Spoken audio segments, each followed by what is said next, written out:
His son was shot, and he was like, for the best.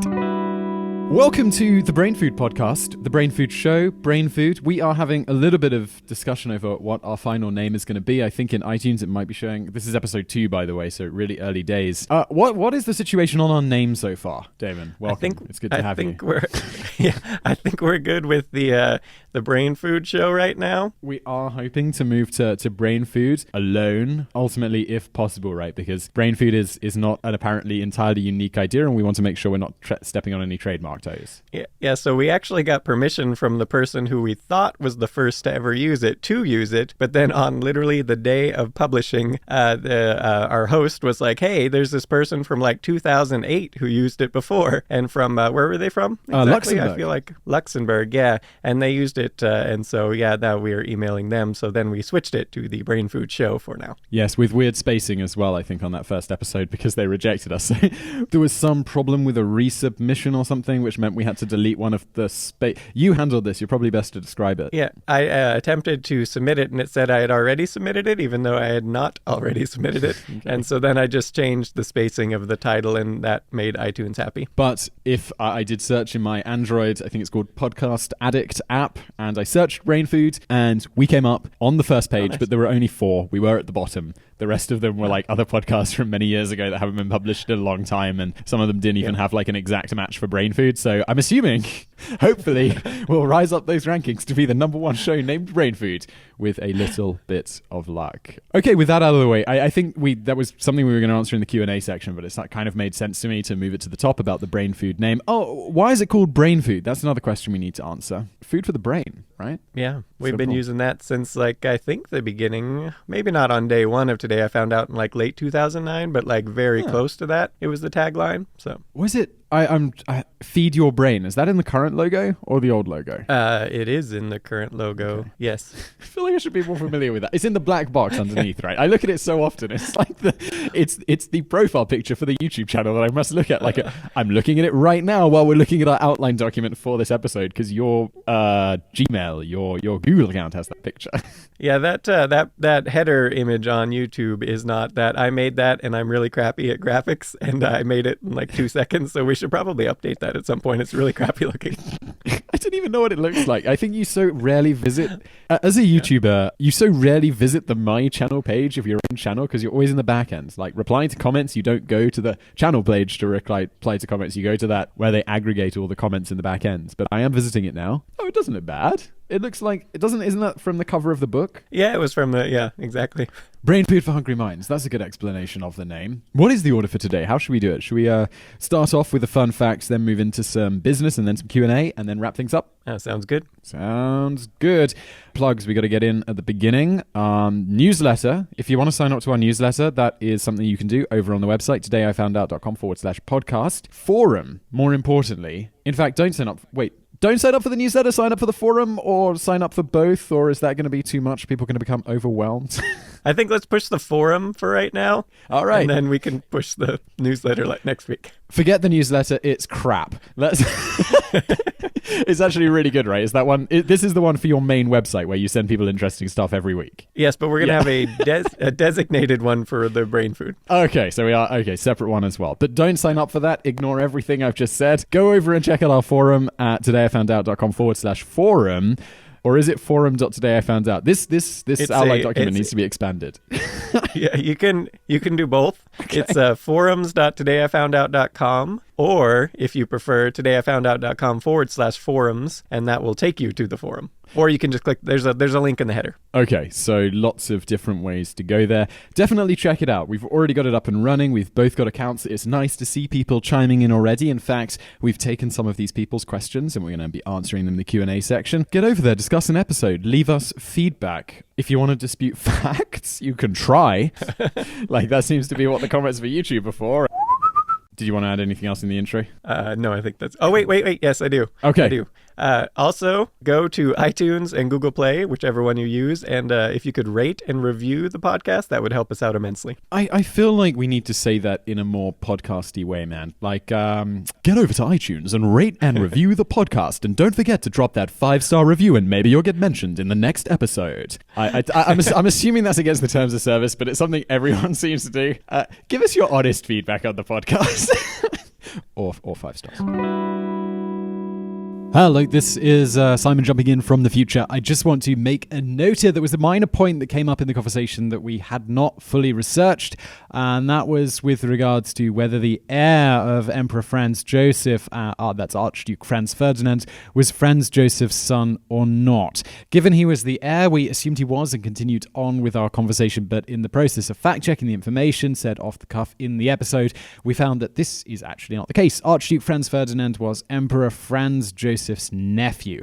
He became the heir after both the death of Franz Ferdinand's father, that's Karl Ludwig, and the suicide of the emperor's son Rudolf, who actually killed himself in something of a love-infused Romeo and Juliet-esque suicide pact with Baroness Marie Vetzera, whom he was having an affair with. This is only a really minor point in our conversation, something just mentioned off the cuff, but it really kills us when we get stuff wrong, so I just wanted to jump in with this correction. Head over to that forum that we mentioned a few times if you want to have a go at us a little bit further, and let's get back to it.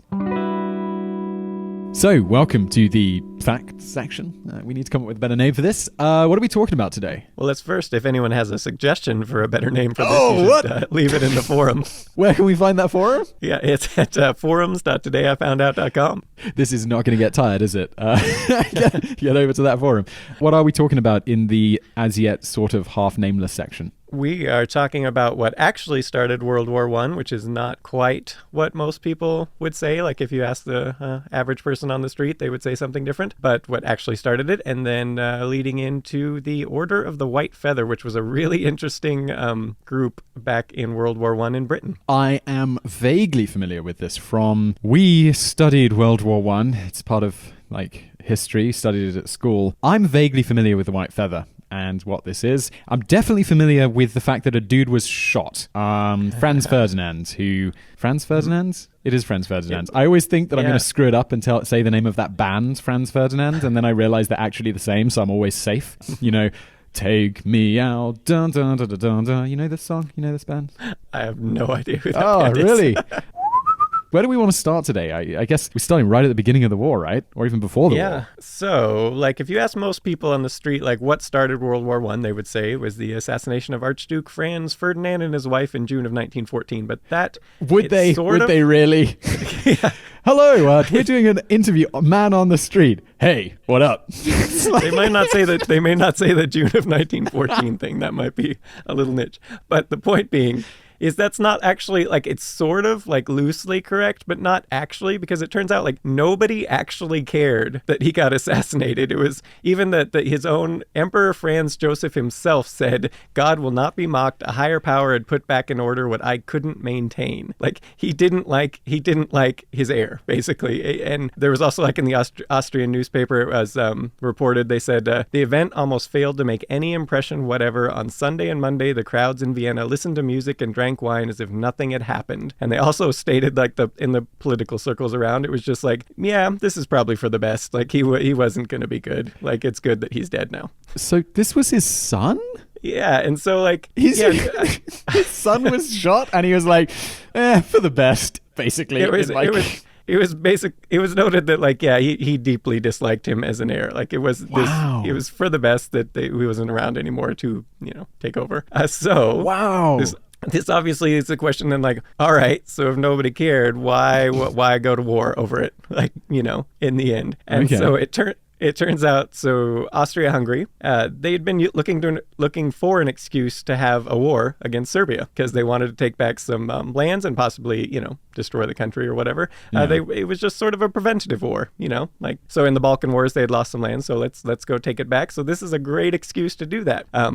But what? like They used this as an excuse to start a war? That doesn't sound familiar or like it's ever repeated in history. Exactly. So up until this point, they hadn't gone to war because they were afraid that Russia would jump in because they had a treaty with Serbia, and they weren't. And Germany at that point, they couldn't get Germany's support for a war, so they were, if Russia stepped in, they were afraid they'd lose the war.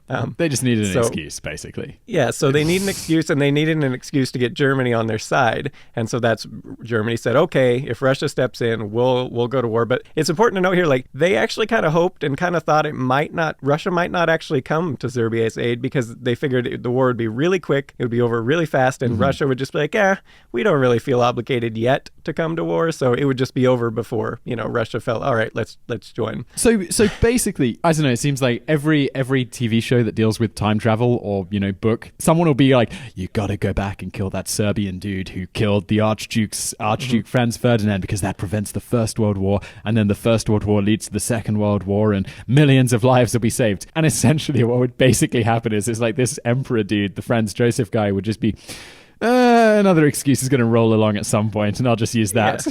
Yeah, exactly. It's just like, they would have found a way at some point, I'm sure. Okay, so when we've invented our time machine, we need to go back and kill this Franz Joseph dude, not the assassin. Yeah. Noted. So the assassination happens, and then they, have their excuse. They get Germany says, all right, we're going to back you. And so, all right, let's go to war. So this set off like a series of events that was just all tied around all these treaties that all these countries had going back to, whatever each one was. And so we have, let's read through them. Do you want to read through them? Do you want me? I don't know. It's quoted here, or like bulleted here. Yeah. So hopefully people will be able to follow. I feel like this could be explained with like a diagram or something. Okay, so Russia, starting with Russia, bound by their treaty with Serbia, decided to come to Serbia's aid. Germany, with the recent treaty with Austria-Hungary, then declares war on Russia. France, bound by an existing treaty with Russia, is now at war with Germany by association.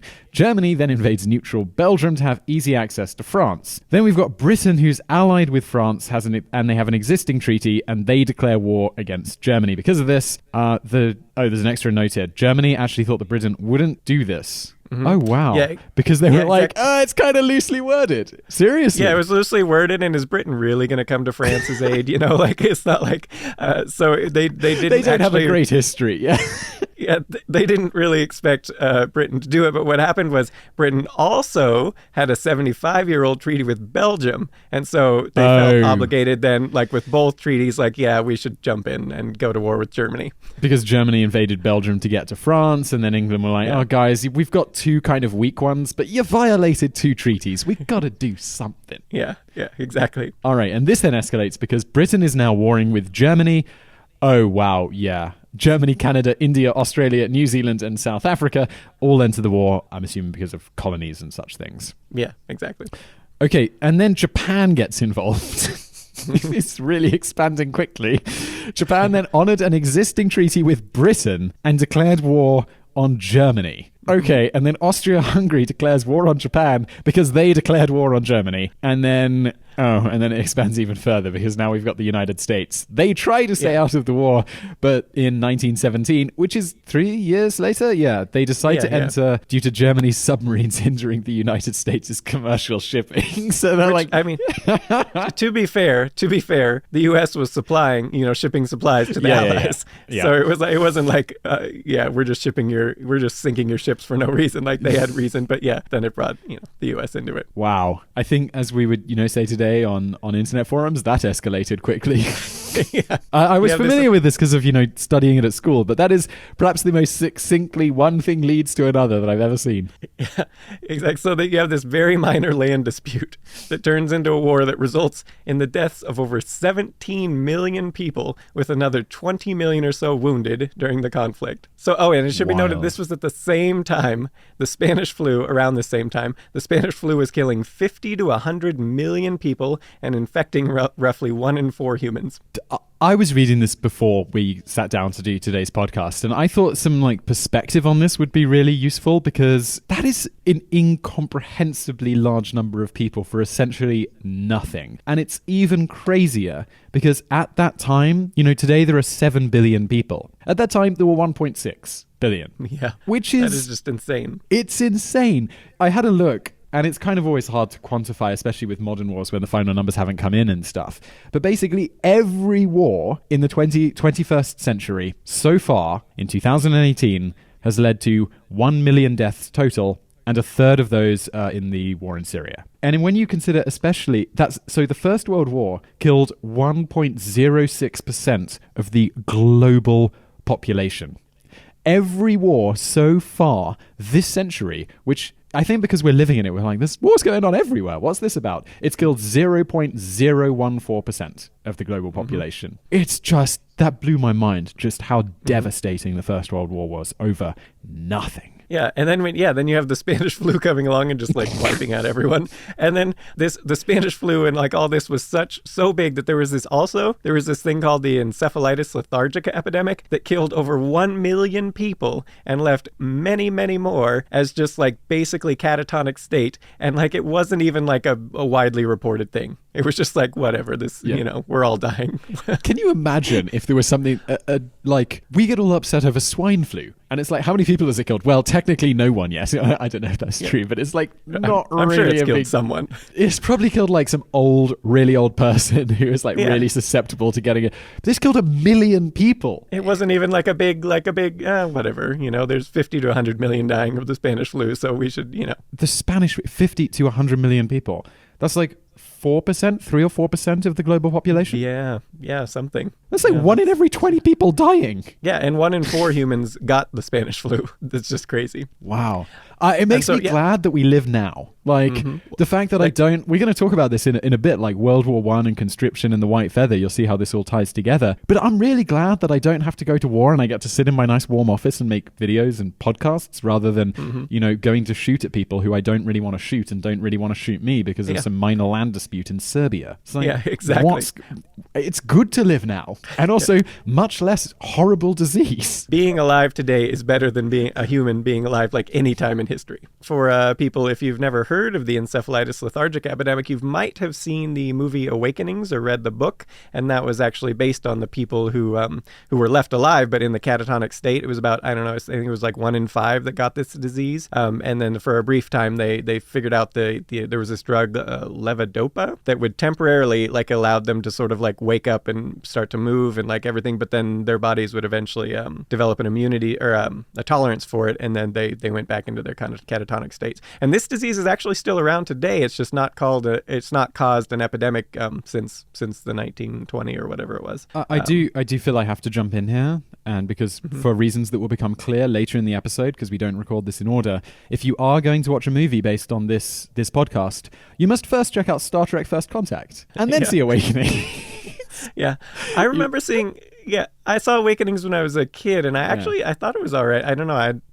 I don't remember if it was like actually a great movie, but I liked it back then. It didn't stick with you like Star Trek First Contact, though. No. Yeah, it turns out researchers in 2004 finally think they figured out what causes this, and it turns out just like strep throat, but it's a specific strain of streptococcus that your immune system responds to it in a way that then kills brain cells. So it's why do you do this to me? Now every time I've got a sore throat, I'm going to be like, oh no. That is like the first sign. Thing. That is the first sign of this.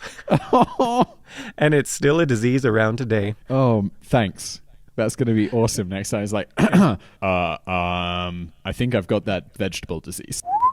Back to World War I? Yes, back to World War I. Back to World War I. So, yeah, as you sort of mentioned back then, even your attitude towards, going and killing random people for some war or for some land in Serbia was also reflected by most people back then. They were like, why are we doing this, guys? Like, I mean, my whole thing with this is I don't like the Second World War, but I get the Second World War. It's absolutely. Oh, look, this really horrible things are happening in this part of the world. we should go do something about that. I'd be like, I can get on board with this. World War One. Yeah. It's like, this is so pointless.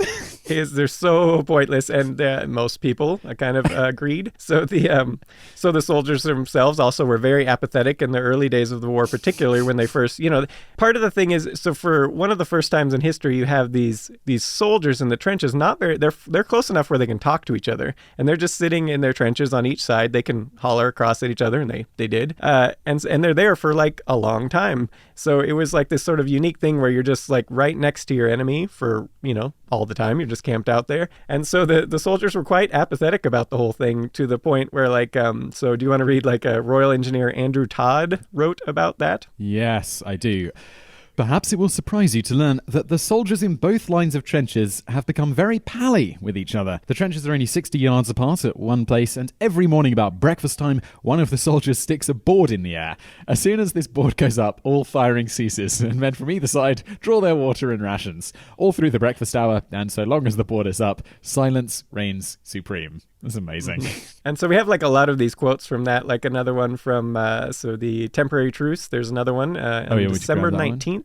Yeah, 1914, by Lieutenant Jeffrey Heinecke. Lieutenant, as we say over here, as discussed in episode 1 of this podcast, Jeffrey Heinecke says, a most extraordinary thing happened. Some Germans came out and held up their hands and began to take in some of their wounded, and so we ourselves immediately got out of our trenches and began bringing our wounded also. The Germans then beckoned to us, and a lot of us went over and talked to them, and they helped us bury our dead.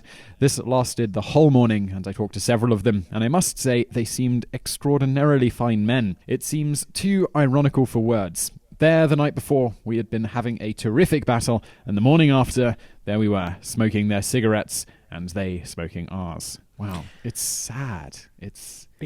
Yeah, and this, I mean, this, yeah, this all led. So that was December 19th, and so you have this like one of my favorite articles we've done or videos is the World War I Christmas truce of 1914. I love this one, yeah, and it's just like the soldiers, despite their orders to the contrary, it was Christmas. They were like, you know what? We're not fighting anymore. And they just literally threw down their weapons, got up out of their trenches, and just started having fun with each other and threw a Christmas party with the other side, the enemy. I'd love it if I can kind of, you get to that Christmas truce where they have that, and it kind of seems like there was some progression to get there, like them holding up the board at breakfast, and then there's the progression of helping bury each other's dead, which is crazy morbid. And then it's like, now they're having a Christmas party. I'd love to know how that first started. Like, how did they eventually decide that when that German guy holds up a board, we're just going to have breakfast? Was one day he just like holding up the board? It's like, just, they stopped shooting, and then the British guys were like, bam, bam, bam. The French guys are like, bam, bam, bam. And it's like, they're not shooting back. Let's just stop shooting and see what happens. Well, it could have been, I mean, they're so close, they might have just been like, hey, can we just like, this is the thing, the board, that's the break. We're going to have breakfast, it'll be nice. So the Christmas truce. So we have a few letters here. Do you want to read from describing the event? In a letter home, one British soldier wrote, "Just you think that while you were eating your turkey, I was out and shaking hands with the very man I'd been trying to kill a few hours before. It was astounding." Should I just move into another one? There's a couple of these. Yeah, absolutely. Just read it through them. Another soldier, Bruce Barron's father, that's a great name, noted, "I wouldn't have missed that unique and weird Christmas day for anything. I spotted a German officer, some sort of lieutenant, I should think, and being a bit of a collector, I intimated to him that I had taken a fancy to..." Is that the right pronunciation? Intimated to him? Yeah. Intimated to him that I had taken a fancy to some of his buttons. I brought out my wire clippers and with a few deft snips, removed a couple of his buttons and put them in my pocket. I then gave him 2 of mine in exchange. The last I saw was one of my machine gunners, who was a bit of an amateur hairdresser in civil life, cutting the unnaturally long hair of a docile Bosch? Yeah, I don't know. A German, who was patiently kneeling on the ground whilst the automatic clippers crept up the back of his neck. Wow. Haircuts and everything. And then we got a final one. I'll just whip through this last one.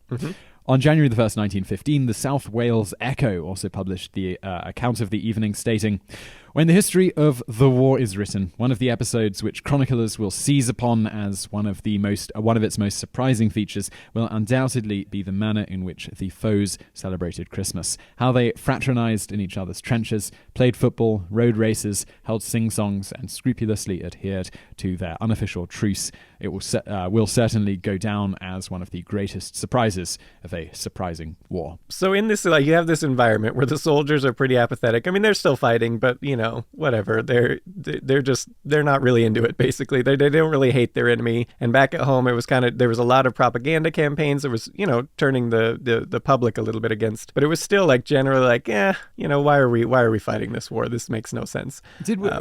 I feel maybe this was in the original version. They were shooting over each other's heads a lot as well. Like when they were in the trenches, they were just kind of there became this thing around the New Year's and stuff. They were just we're just going to shoot over the trench, so we're not going to hurt anyone. They're doing the same to us. Like there was these stretches of the line where that was happening. And of course, as the war progressed, this changed completely, because there's only so many times you could have your best friend die next to you, where you're just after a while you're no, I'm going to kill these guys. But in the beginning, it was more just there was a lot of apathy, and back at home in Britain, they were having trouble recruiting. People weren't signing up to go to war, and they needed soldiers. So this brings us back to the Order of the White Feather. Can I just ask? I don't know if you know this, because it's not in our plan. But in the military, I always imagine they're really you've got your guys who are fighting, and then you've got the kind of officers. And there's quite a chain there, cracking the whip and making sure people actually do stuff, right? Mm-hmm. They were kind of just cool with this, because I imagine them kind of being no, they were not. They were very much not. And actually, the next Christmas, to ensure that there wasn't another Christmas truce, they actually, the higher ups started launched really big campaigns around that time to just constantly shell, so that there would never be any chance to sort of stop and be hey, you want to have another Christmas party? So they had this thing, and there were still the next Christmas, there were still isolated incidences along the lines where there was little pockets of Christmas truce, but it wasn't like before, where it was just everyone threw down their weapons. So this got was together. Not. These are not isolated incidents. We should point that out. This was no. This was the entire front lines was just yeah. This is stupid. Let's have a Christmas party. Sorry, White Feather. We were coming around. So Britain was having trouble recruiting soldiers. So Vice Admiral Charles Penrose Fitzgerald, he came up with the idea of having people women. Definitely had cooler names in the past. Bruce Barron's father, Charles Penrose Fitzgerald, Lieutenant Jeffrey Heineke. It's cool. So, if you're in the early, if you're in this time period, what's the best way to get guys to do something? Call him a coward, and have women do it. Yeah. So they basically he came up with the idea of having women give white feathers to any man on the streets that was not wearing a uniform. And I should be pointed out here, I think it was started in the 18th century. I think it was, where the white feather in Britain started. It was a symbol of cowardice, basically. And there was a couple books in the early 20th century about this very thing, called the white feather and stuff, that was just, if you have a white feather, you're a coward. Oh. So he started it recruiting just 30 women in the town. Let's see, what was it? Town of Folkestone. I remember this. It's near to where I'm from. Oh, really? Yeah. Awesome. So he recruited them, and then the British press, probably with some encouragement, got wind of the story, and it spread across the country, where these women were called the Order of the White Feather, and their job, if you saw a man on the streets without not in uniform, you give him the white feather, call him a coward, and be you need to go sign up, to fight. My uniform's in the wash. Yeah, exactly. And so this was hugely popular, and it was also inflamed. There was a lot of propaganda going on, there was the rape of Belgium, which was graphically speaking of Germans brutally torturing Belgian women. And so it was just there was a lot of propaganda campaigns going around, just these people are evil that we're fighting, and so you need to come to war. So it was all kind of combined. There's some great propaganda posters. You should read some of these, because I've seen amazing. These. I've seen this was we'd have these up in school, in history classrooms. There'd always be these. Dig on for victory. I think those were maybe more Second World War, but and then it's your country needs you with Kissinger and all of this stuff. Is it Kissinger? Mm-hmm. Who's the dude with the big moustache? Maybe it's not Kissinger. There's one who's an American politician, and maybe he has the same name. Lord Kitchener. Kissinger's the American politician. Kitchener is the dude on the World War I posters. Important difference. One of them's still alive. Kissinger's still alive, I think, which surprised me because That's crazy. I listened to a podcast and they were like, people you're surprised are still alive. Kissinger is still alive. How do you, if you make that list someday, like you'd be surprised Simon Whistler's still alive. Oh, no. Like, how do you feel about that? Like, that would be kind of awful. If you search his name, still alive is a suggestion. Back to these white feathers. Yes, so the posters. propaganda We were talking posters. about posters. Yes. Propaganda Yeah, posters. read through these. These are awesome. Okay. Britain is fighting not only for freedom in Europe, but to defend your mothers, wives, and sisters from the horrors of war. Then there's one. Ooh, this one's directed towards women. This one is very over the top. No, you have to read these. These are great. To the young women of London, is your best boy wearing khaki? If not, don't you think he should be? If your young man neglects his duty to king and country, the time may come when he will neglect you. Oh. Yeah, and I love. What's There's a this best boy? well, I would think it would be like the boyfriend or just it's a weird term. So then you have this like journalist Helen Ball even she says 1916 she writes, a husband lying in the rough grave in France is easier to bear than a shirker by your side. We are talking about 1916 here. It's not like there was a particularly good social support system. Yeah, it's not like women were awful. On careers. It's like the shirker who still has a job and is basically paying for my family not to be in the poorhouse. Yeah, I'm not sure how much truth there is to that one. Yeah, and so then you had July of 1915 edition of the Times. One Ethel M. penned. She said, "Jack F.G. If you are not in khaki by the 20th, I shall cut you dead." Is that yeah? That sounds like propaganda, though. Yeah, it's probably it's just so you have all these things, right? Yeah, this brings us to the some of the actual personal accounts of what it was like. So you're going around, and you don't have a uniform, and you're going out, and so like you have William Brooks noted of his experience with the Order of the White Feather in an interview he gave in 1993 and why he joined to fight in World War I. Once war broke out, the situation at home became awful because people did not like to see men or lads of army age walking around about in civilian clothing or not in uniform of some sort, especially in a military town like Woolwich. Women were the worst. They would come up to you in the street and give you a white feather or stick it in the lapel of your coat. A white feather is the sign of cowardice, so they meant that you were a coward and that you should be in the army doing your bit for king and country. Do you think you could get away with like a FedEx uniform or something? You know, they say like a uniform of some sort, and it's like, well, I went down to the costume store. I bought this like admiral's uniform, like Nelson, whatever, just dressed up as Nelson. Yeah, I would think at some point you would try to like get a uniform just to wear about, regardless. Awesome. Yeah, just. There'd be a whole industry of like black market uniform suppliers, people them smuggling them back from the front, and you'd have to pay extra if like, that one's a bit torn, that one's got a solid blood stain, so we need to, we'll raise the price on those ones. We don't want it too pristine. Mm-hmm. Wow. That's pretty harsh. Nice social pressure. So he goes on. It got so bad it wasn't safe to go out. Wow, he really does. So in 1915, at the age of 17, he's not even old enough, I volunteered under the Lord Derby scheme. Now, that was a thing where once you applied to join, you were not called up at once, but were given a blue armband with a red crown to wear. This told people that you were waiting to be called up, and that kept you safe, or fairly safe, because if you were seen to be wearing it for too long, the abuse in the street would soon start again. Yeah, wow. And these get like really horrible. So like, but there's people who are like sick or like conscientious objectors or religious. We'll bring all that up later, and that became a bit of a problem. But it was in the end, it was one the government was kind of like, but this is really working out for us, so we don't really want to do anything about it because we're really, the recruitment's through the roof. The next up, so this gets way worse. So James Lovegrove, who was 16 when he joined the war effort, wrote, it's even younger. It was 18 to join the military back then. I'm not misremembering that, right? I believe so. Mm-hmm. On my way back to this is James Lovegrove. On my way to work one morning, a group of women surrounded me. They started shouting and yelling at me, calling me all sorts of names for not being a soldier. Do you know what they did? They struck a white feather in my coat, meaning I was a coward. Oh, did it feel dreadful. So ashamed. I went to the recruiting office. The sergeant there couldn't stop laughing at me, saying things like, looking for your father, sonny, and come back next year when the war's over. Well, I must have looked so crestfallen that he said, let's check your measurements again. You see, I was about 5'6" and only about 8.5 stone. He was not a big kid. This time he made me out to be 6 feet tall and 12 stone. At least that's what he wrote down. All lies, of course, but I was in. How much is a stone? I just gotta check that quickly because I want to. We should definitely do kilograms as well. Let me just do a stone in kilograms. So that is 76 kilograms. So they upped his weight substantially and his height substantially. It's weird. I do my like height in feet and inches, but I do my weight in kilograms. It's this weird British thing of mixing them. Wow. So they just straight up lied. Should I have that other example there, or you?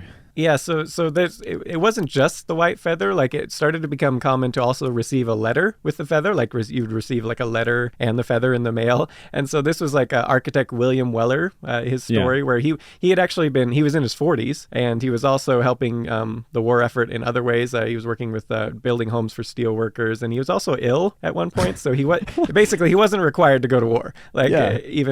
So he writes, he got his letter. So his letter reads, that was addressed to him, Sir, your gallant and protracted defense against the brutal attacks of the local tribunal has been brought to the notice of the Supreme Council of the Most Noble Order of the Trench Dodgers.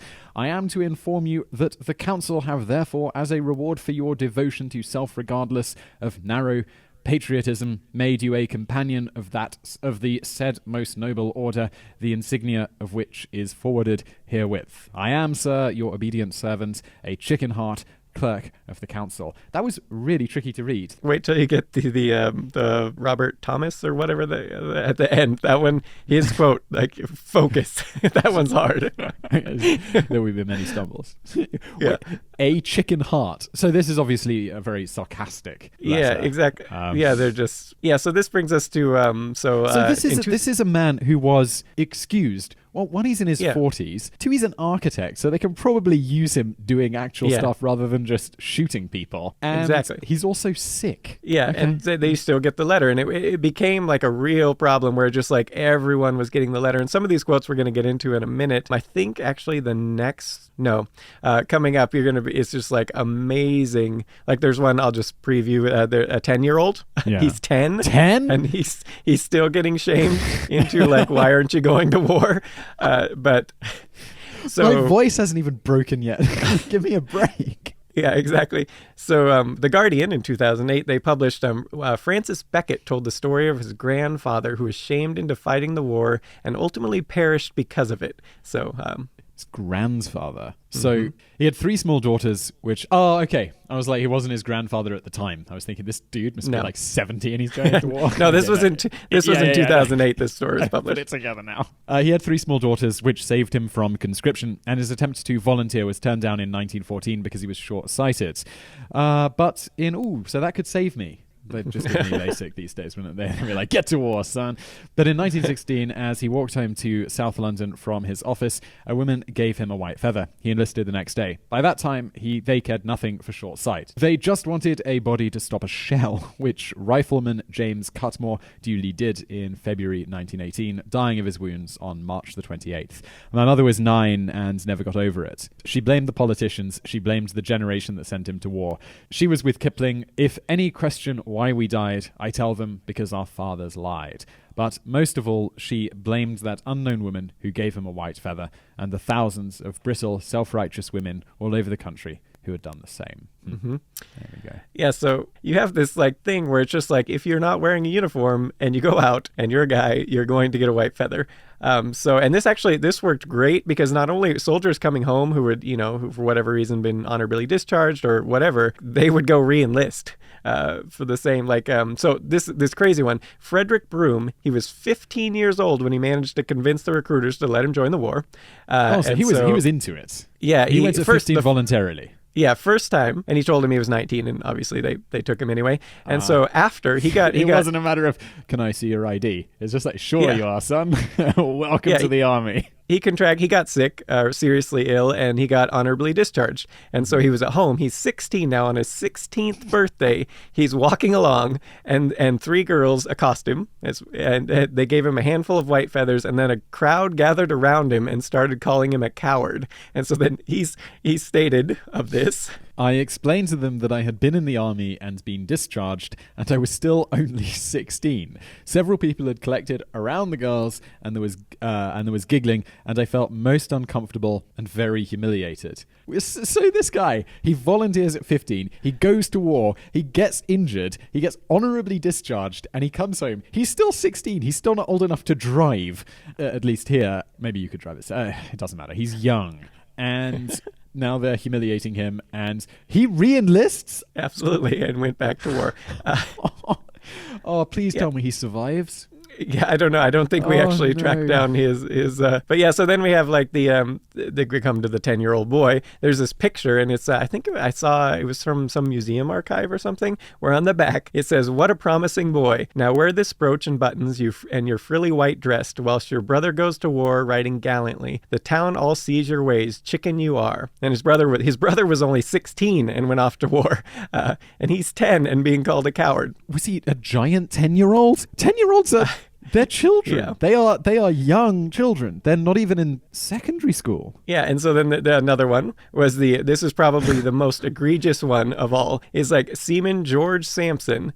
He was presented a feather when he was on the way to a party in his honor for earning the Victoria Cross, which is like Britain's highest medal for gallantry. Yeah, exactly. He had rescued 30 sailors and took a dozen bullets to his chest in the process and survived. And like he was on the way to the party when he got accosted in like feathers in his face. Yeah. So yeah, this was a problem, like a pretty big problem. So to solve the problem, rather than actually stop the feather, the order from doing what they were doing. They instead, the Home Secretary of Great Britain, Reginald McKenna, he created these, he authorized to create these badges, right, in 1916. One was, for instance, they had like the King and Country badge that indicated the man was aiding the war effort in some way. So then, he'd be left alone. And then you had the Silver War badge that indicated the person had served and been honorably discharged. So that was kind of the solution to the problem. But you still had like all these, like you say, you have like factory workers and a lot of people who were aiding the war effort who still weren't like, maybe not earning the King and Country badge or whatever, but they still, or maybe they were sick or couldn't go to war. They were still being accosted. Yeah. I bet that George Sampson guy, I wish he'd got his Victoria Cross in the mail so he could, wear it before he goes outside. There were some other records, like some soldiers. There was this one soldier, I can't remember his name now, but he got it presented with feathers and a crowd was gathering around, and he took out his army paybook and slapped the person in the face with it. I love this, though. The future MP Fenner Brockway, he went the other way and didn't mind the feathers, and he noted he happily received enough white feathers to make a fan. Oh. So he was a pacifist, obviously. Yeah. But it was just crazy because if you read like these stories of like, so he got arrested for refusing to pay a fine for distributing letters opposing the conscription, and then he again got arrested when he refused to be conscripted. And so, so the second time around, he gets taken to he gets arrested again. So do you want to read his quote? Yeah, I got a quote from him. I was taken to the Tower of London. Well, this is back in the day. It sounds so like medieval in a way. I know. I was like, really? People were still being taken to the Tower of London at this point? We put him in the stockades. I was taken to the Tower of London and locked in a large dungeon. Seriously? Where there were 20 or so prisoners. 6 were objectors. I was to be taken to Chester Castle, and my wife travelled with me. This is 100 years ago. We're talking about the Tower of London dungeons and castles? Britain, what's going on? It's so crazy that it was like that this was even like allowed as you read the rest of his quote. It's just insane. The Cheshire Regiment did not have a good reputation for its treatment of objectors. The previous week, the newspaper had carried reports of how George Beardsworth and Charles Dukes, both subsequently prominent trade union leaders, had been forcibly taken to drilling ground and kicked, punched, knocked down, and thrown over railings until they lay exhausted, bruised, and bleeding. I was a little apprehensive. There's 2 amazing things there. That last thing, I was a little apprehensive. Ultra British. Yeah, I was going to say that's like amazingly British. Yeah. It's like, I was mildly put out. Yes. I was slightly concerned about the treatment of prisoners because it seems they're torturing them. Also, the name Beardsworth. Another great name. Yeah. And so, Wow. I mean, this was a problem for the pacifists. Obviously, they weren't well received at this time. No. So there's another great quote from Oxford University's Joseph Kay, and he was quoted in The Courage of Cowards, the Untold Story of the First World War Conscientious Objectors. There's so many quotes in this one. I'm really, I know. doing my work this morning. How is it possible for a greengrocer, say, or a labourer in some small town in Germany to have any kinds of grievance with a shopkeeper or a gardener in St. Albans, for example? They are just ordinary men working to provide a living for their families. They both want fundamentally the same thing, whichever country they live in, and yet they are being forced to blow one another to pieces with guns and bombs. It's immoral, plain and simple. And what's more, the working man on either side will gain nothing from this war, whatever the outcome. Every country involved will be bankrupt by the end of it, and who will suffer? Not the men in power, that's for sure. If you look at how much Britain has spent on the war already, it's enough to provide every family in this country with a decent house and piece of land. Why can the government find money to fund a war, but not provide a reasonable standard of living for its citizens? It's amazing. And you see this like attitude, but then like as the war progresses, it starts to shift. So you have like where people, it's like probably the most famous case was this guy named Edward Thomas, who you may not have ever heard of, but he was actually the inspiration for the poem "The Road Not Taken," which incidentally is almost universally misinterpreted poem, "The Road Not Taken," which is, it's amazing that because so most people they just know the last part of the poem, but if you actually read the whole thing, like it's very clear that the last part, if you just read the last part, you're going to get a very wrong interpretation of what's actually being said there, because like it's about taking the more interesting path, right? Like doing something different.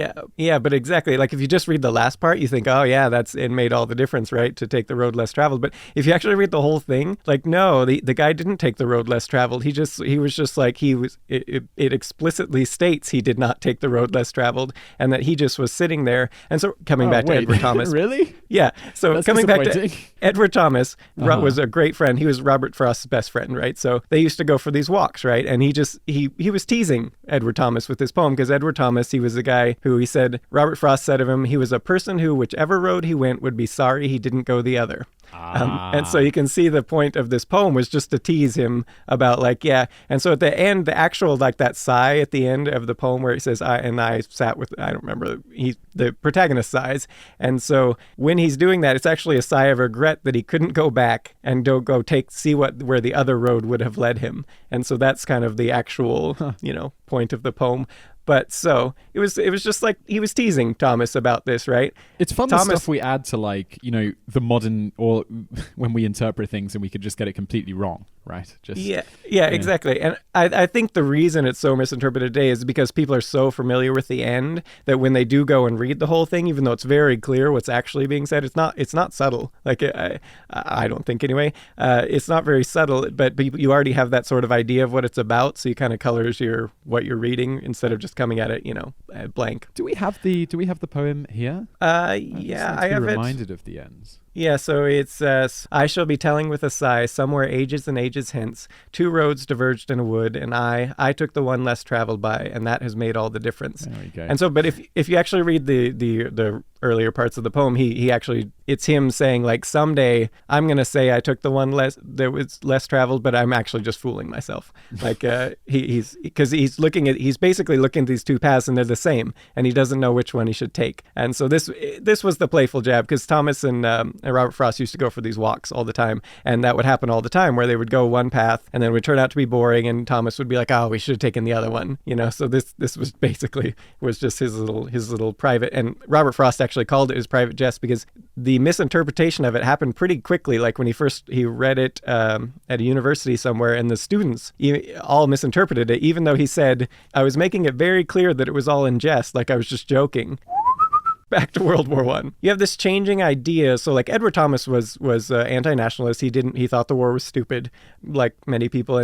But at a certain point in the war, it sounds everyone thought the war was stupid.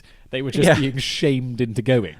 Yeah, exactly. Like even probably the higher ups in government was like, oh, we do have these treaties. We should probably honor them, but like there was this changing attitude over time because, and I think Edward Thomas says it well in, so he was 37 years old at the time. He had no reason to go to the war.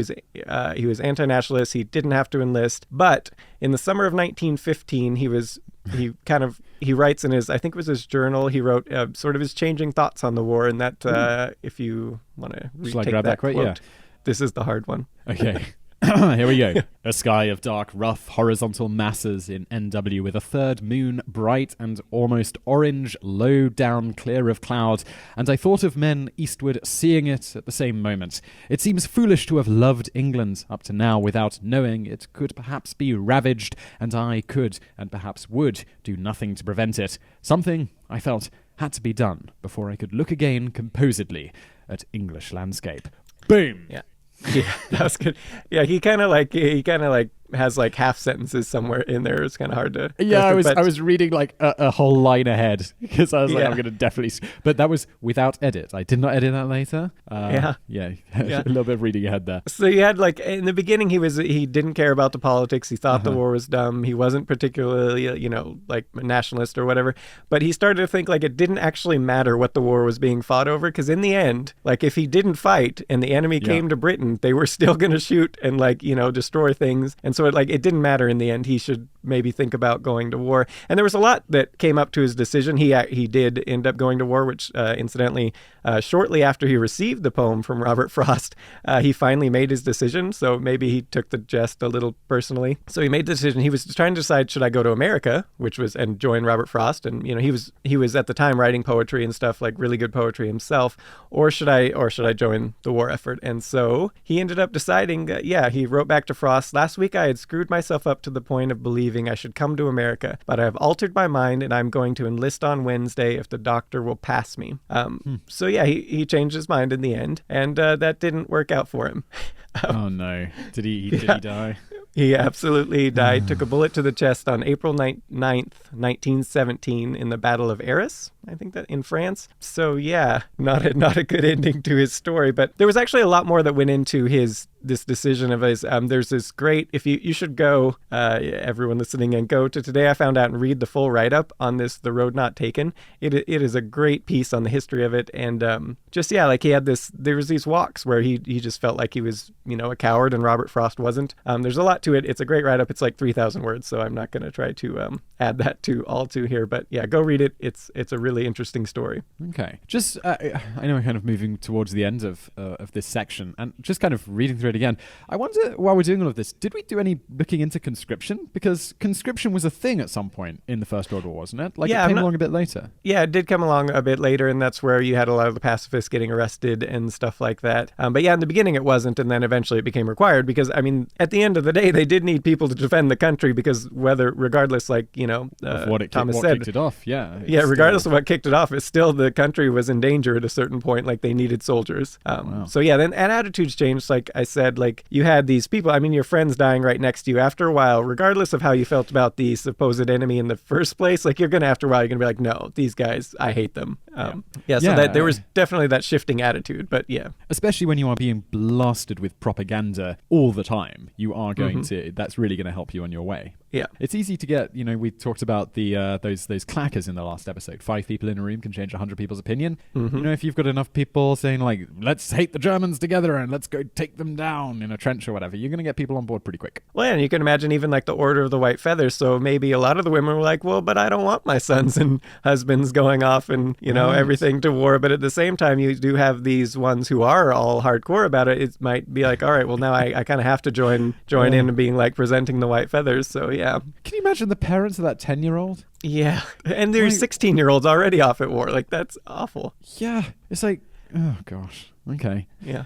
Well, on that depressing note, is there anything else to add? On that happy ending? Yeah. Yeah, no, that's, go read The Road Not Taken right up on Today I Found Out. It's one of my favorite pieces on the site, so it's a good one. business section. This one's got a name. What do I kind of threw a few topics in here based on what we were talking about in last week's episode. Like a few things stuck out at me as things we should talk about. One thing we brought up was niche and niche and non-niche, because I feel this podcast, and today I found out, and most of what I do on YouTube in general is like ultimate non-niche. Today I found out it's basically just anything interesting. Is do you kind of agree with that, or do you think it does fall into Yeah, niche? absolutely. And like every topic is open. You know, like we do celebrity stuff, we do like deep history stuff, we do stuff on the dolphin that just jumps around in the waves. Like, The dolphin that's really into boats. Yeah. And not guiding boats or being useful in any way. No, just having fun jumping in the waves like dolphins like to do. A regular old dolphin. If this isn't in the right order, you're going to learn about that, listener, in the Q&A section later, and also about another type of dolphin. Stay tuned. Can I just say, this is where we get a lot of people will comment like, "Oh, I see you're running out of ideas," and it's like, well, no, it's just that like because we're so broad, like it's impossible to put out something that everyone's going to be interested in every day. Yeah, it's, this one might not interest you, but tomorrow, it might. I sometimes challenge myself, and I just did it right now. I will look at any object and I will try to come up with an idea. I look at my keyboard because it's in front of me right now, and I'm like, why are the keys in that random order? Absolutely. That's a really interesting one. Yeah, we covered that like way a long time ago. Do you remember it now? It's the No, I totally don't. Maybe it's like my subconscious telling me that this is a good idea because we've already done it. No, it's actually a very interesting one, and it was one of the first we did like years ago. So yeah, I'm not surprised you don't remember. It might have actually been one of the ones that we did for the podcast and then moved over. So that would have been even longer ago. Yes, our original podcast. Okay, yeah. When we were looking at iTunes in the break, I saw 2015, so 3 years ago, just under 3 years ago, because in the summer of 2015. Something like I always wondered was a lot of people online, a lot of like YouTube podcasts, people talking about, and I guess online business as well. There's always this, find your niche, find what you want to talk about, and then make a business around that. I won't name names or list specific podcasts, but this is like a huge school of thought in the thing. And I was in this mindset for a long time about what should I do? And before I did this, before I did YouTube, I did a podcast that was in a niche. It was in for authors and self-publishing and people who were writing books on Amazon, because I was kind of narrating audiobooks, and I thought, this is a good idea. I'd love to start a podcast. What will my niche be? And I was like, this will be it. And because that's what everyone says that you have to do. But then I kind of found more success doing something that is completely non-niche and seems to fly in the face of all of that advice. And I mean, it's kind of like interesting fact is sort of, but it is very broad. Interesting fact to like is your not rocking. a niche. it's a genre at least. Yeah. But that's like action movies. Yeah, but yeah, your rock and self-publishing was way more focused. Yeah. And so that was the name of the podcast I did previously. Anyone's interested, I did like 160 interviews with authors. So when you started this, were you thinking like, all right, so I'll get these authors on, and then they're self-published, so they'll need someone to read their books, like audiobooks. Is this like a connection? Was that like part of your thought process? Yeah, totally. And just, interviews are an amazing way to network and meet people. And, because you can't, like, later in the show, we talk about, in the Q&A section, we talk about who would be our dream interviews. And it's like, there's no way you can write to a Nobel Prize winner and say, hey, can I get on the phone with you for an hour? But if you've got a podcast that's being, even if it doesn't really have a huge listener base, you could be like, hey, you want to get on the phone for an hour for my podcast? And they don't know you don't. They don't know you don't have a big, listener base necessarily. Absolutely. It's a great excuse to have a conversation with people who are interesting.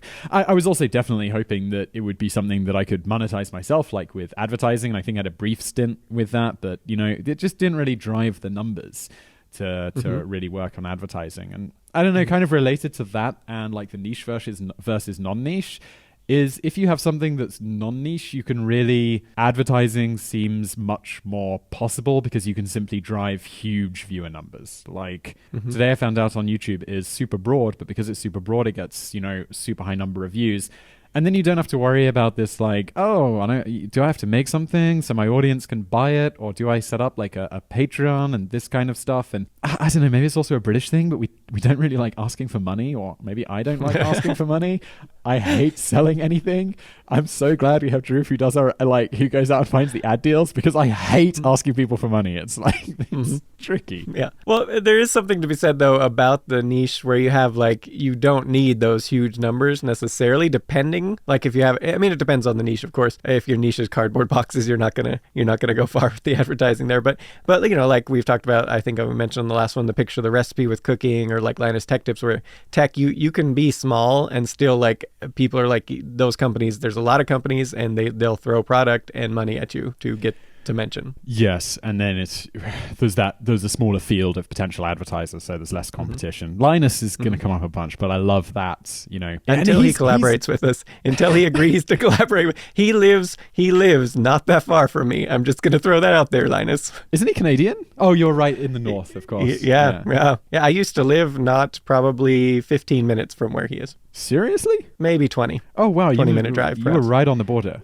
Yeah, exactly. Are there border stations with Canada? There were, and back when I was there, I was in college there in Bellingham, was you didn't actually even need at that point like a passport or anything. You could just go across with your license. And one time one of my buddies, we went across and he forgot his license in Canada. They didn't even ask. Like when we went into the country, they asked for nothing. They were just like, what are you guys doing? And we were like, yeah, I don't remember what we were doing. So we go up there and then we come back and the US is like, you don't have any ID? And he's like, no. And they were like, really? And then they let us through. They were like, all right, you know, good. Wow. Yeah, so this was a different if you're time. illegally immigrating to North America, definitely go through the Canadian side, not the Mexican side. Important lesson, you know. Yeah, it's different now, of course. This was this was before. Yeah. Did you see that movie Into the Wild? Yes. Where he kayaks like through a dam or something down to South America or whatever. And he just doesn't have papers. He's just like, he doesn't have a passport. He doesn't have a driver's license. He's like this off-the-grid dude. And he's like getting stopped at the American border. And they're like, you have nothing. And he's like, no, nothing. And they're like, you should think about this, son. But Linus does it great because it's sort of niche. I mean, it is niche because it's, you know, technology and usually the techie side of technology. But that's still huge. And he is way bigger than us. So I think he really go on. Yeah, that's like the ultimate niche where if you can find that where you enjoy doing it and it's very targeted and it has a huge audience potential. That is the ultimate. Yeah, sort of niche but non-niche, best of both worlds. You don't really have to choose both. But I don't know, my kind of thoughts about this in the end, like if I was trying to draw a conclusion or something, is I definitely like what I do now more, just because I think about the potential for it is always bigger.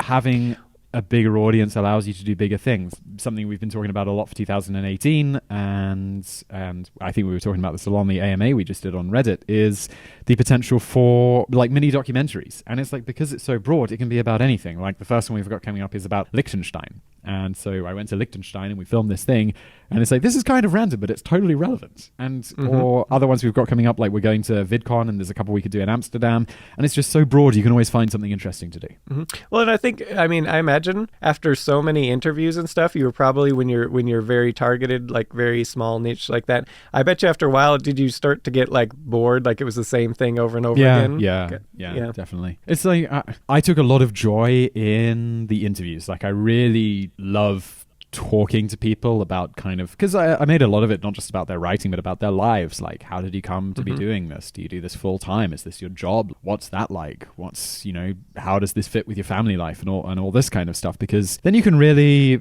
it's kind of like an excuse to have an interesting conversation. And people who've kind of stepped outside of the molds a little bit and are doing something a little bit different, they've usually got interesting stories. And I took a great pleasure in the interviews themselves, almost more, because I wasn't a writer. The information's not particularly useful to me. So I took a lot of pleasure from that. Even after like 160 interviews, that was still a lot of fun to do. It's one of the reasons I'm keen to kind of crack on and get some interviews for this show. Yeah, see where we go with that. Nobel Prize winners you'll learn more about this in the Q&A for today's episode. Who turn us down. Yeah, who definitely turn us down. We're talking of you, Barry Marshall. No, but Barry, he was very, very nice response. Like it was good. I was surprised. We're talking to you, Barry Marshall. You're very nice, actually. Very nice. I was actually quite surprised that we got a response at all. At the end of the day, I do think you do have to be interested in what you're doing. And if that happens to be a niche, or if it's something broad, you will have more competition in the broad because, of course, the broad, a higher revenue potential and everything. So you're going to have a lot more, competition. And so it's harder to separate yourself to some extent. So that's something to consider. So there's pros and cons of both sides. But yeah, at the end of the day, be interested in what you're doing, I think, is the main thing. I got a good question. If you were...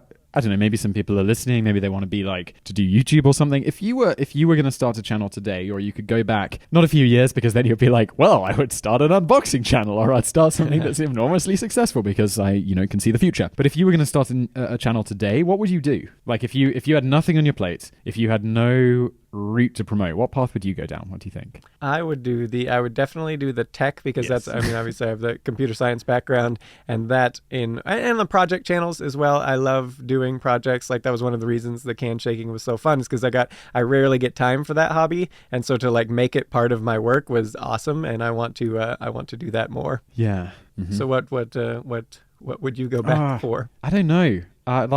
I really don't know, because I think one of the most important things to think about, because you've got to think about, traction and stuff, is you've got to be able to make, just because of the way YouTube works, you've got to be able to make really regular videos. And I would say more than once a week. So the initial thing I just jumped to is mini documentaries, because I'm living in this world now. I was editing one like the last few days, the Liechtenstein one that we just made, and all of this stuff. And I'm like, this is really, really cool. But the absolute max that I think it would be possible to do would be 1 or 2 of those a week. And I just don't know if that's enough. So you've got to think about like what the other stuff is. I always look at we just mentioned unboxing, and even today, I think that's kind of like, I love unboxing things. And I think everyone loves unboxing things, and that's why that sort of thing is so exciting. But I can just imagine just a bunch of cameras, you just sit down for an hour and you just get to talk about something cool that someone sent you and play around with it or go places. And what's your job? I literally go places and try things out that are fun so other people can vicariously try these things. And I'm like, that is not just a cool job, that is a cool life. And very easy videos. You can just whip it. You get this package in the mail. You go. You say something interesting while you're showing them off. But there's the rub. I think there are plenty of unboxing channels, but the ones that are successful are the people who really have this personality that can drive this. Yeah, definitely. You have to have the. Yeah, you got the gab. We would call it the gift of the gab in the UK, where you can talk about anything at any time. And I don't, I feel like I'd set up this whole studio. I'd be like, all right, here we go. I got my big lights and my 4K cameras.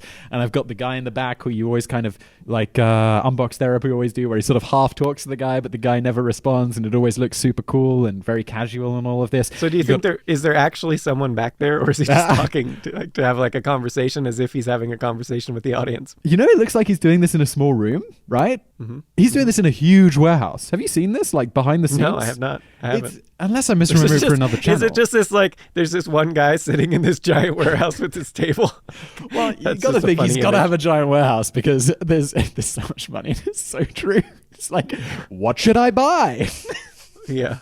Giant warehouse. But it's like, it's like Linus. They have so much stuff. Their channel is built on they need it. Things. I mean, well, and it's handy to keep a lot of those things around too, because later you might come up with a video to use them again. Like he does that all the time, where he'll use like old hardware and stuff. So it's it's good to keep it. Did you see his Bitcoin one? Yes. Oh, where he's like, look at all these 1080 Ti's that I just, all like $1,000 graphics cards that I just have lying around, and I'm going to hook them all up into this like $20,000 PC case or whatever. It's like, dude, they were just sitting in boxes on shelves, just hanging out, waiting to go old.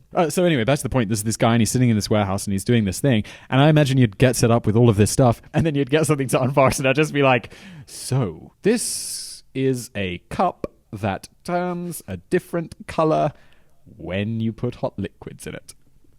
Cut, video done. No one would ever watch this. I don't know. I think it's one of those things that you'd have to.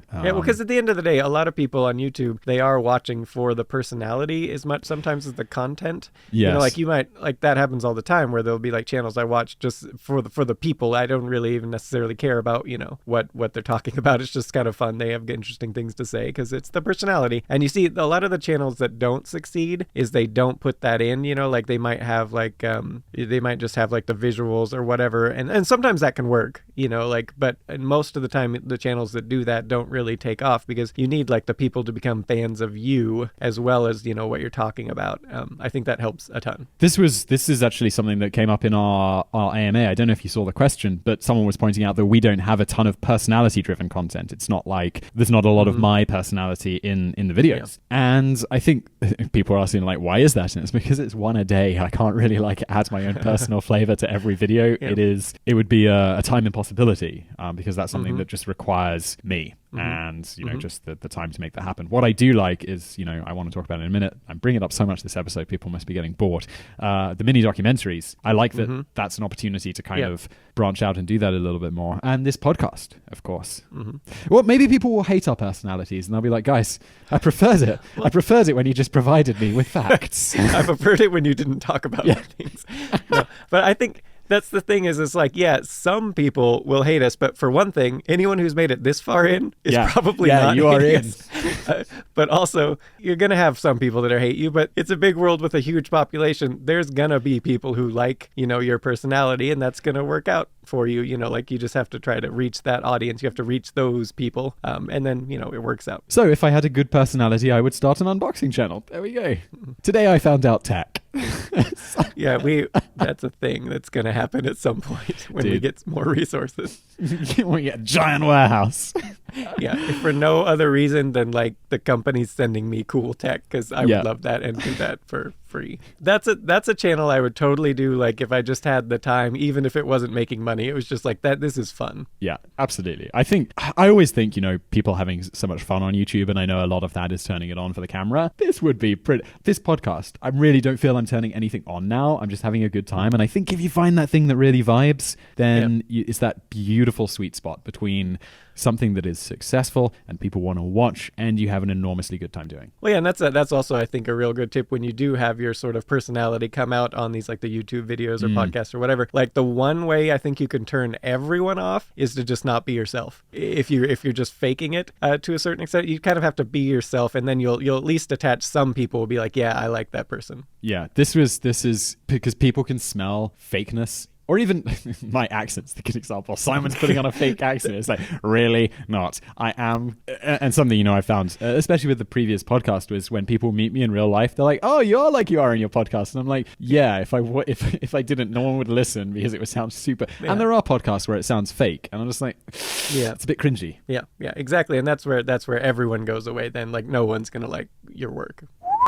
I want to talk about mini documentaries and like, are we happy to kind of share our plans for 2018 and what we're doing? Do you see any reason to be confidential about that? I don't. No, that's perfectly fine. Cool. Do you know this quote about like writing down goals? I think this is something that you would be, or today I found out would be amazing at busting. There's that thing where it's like, if you write down your goals, according to a Harvard study from like 1960, you're 60% more likely to achieve them than people that don't write. Have you heard of this idea at least? Yeah, I have heard of the idea, yeah. I read like an article and it was like, no one knows who said this, and there definitely wasn't a Harvard study. And it's usually someone re-quoting it saying like, oh, Tony Robbins said it and he said this person said it. So this guy went round and he was like, Tony Robbins, did you say this? And he was like, no, I thought this guy said it. And then it'd go to this guy and be like, did you say it? It'd be like, no, I thought Tony Robbins said it. So it turned out to just be a lie. And how this all relates is there's actually quite a bit of evidence of not writing down your goals, or more importantly, not telling people. The not telling people is so key, because once you've told people, you have that weird satisfaction of,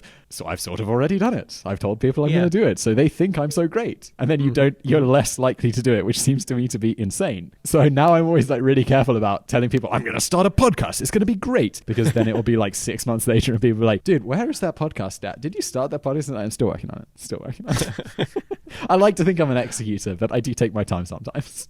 Yeah. Well, because, you're busy. I have been known to be busy. So mini documentaries. How did this first come about? When did we start thinking this would be a good idea? I don't really remember. I don't know. Was it the racing thing? I feel it was before that. No, we wanted to do it, but we just didn't have the resources. And the Rayton thing was like Rayton. We should say Rayton. Sorry.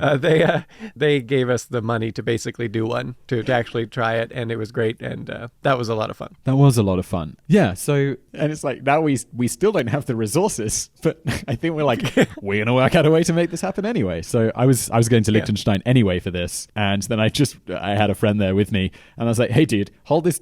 the DJI Osmo, for anyone who is at all into filmmaking in any way, from someone who really doesn't know much about filmmaking, is an amazing tool. You got to sing these praises as well, right? It's like a with the Z-axis too. It's amazing how you can just like walk around along and you get that steady cam thing going on, and like my only complaint is that sometimes on a bright day you can't actually see if it's focused on your phone. Like we had that problem on the Rayton thing. Yeah, there is quite a good autofocus. It was just quite tricky to find in the all of the ones I shot were in focus in Liechtenstein, and I think that's because I there was some autofocus mode or something, but it's really not intuitive at all. Here I am complaining about this fantastic product, but essentially it allows you to shoot like a Steadicam is basically a camera which stays really steady. So if you're like filming someone while they're walking, it looks like it's really nicely stabilized. There's a little bit of movement which looks good. It's very smooth movement. So like you can be presenting, like talking about something while walking along, or like you can be filming something and it just looks perfectly smooth,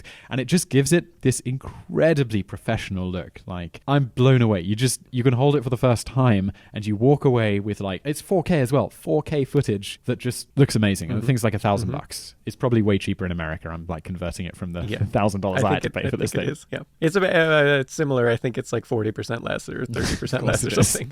Yeah, it was 21,000 crowns or 22,000 crowns, which is just over $1,000. Good times.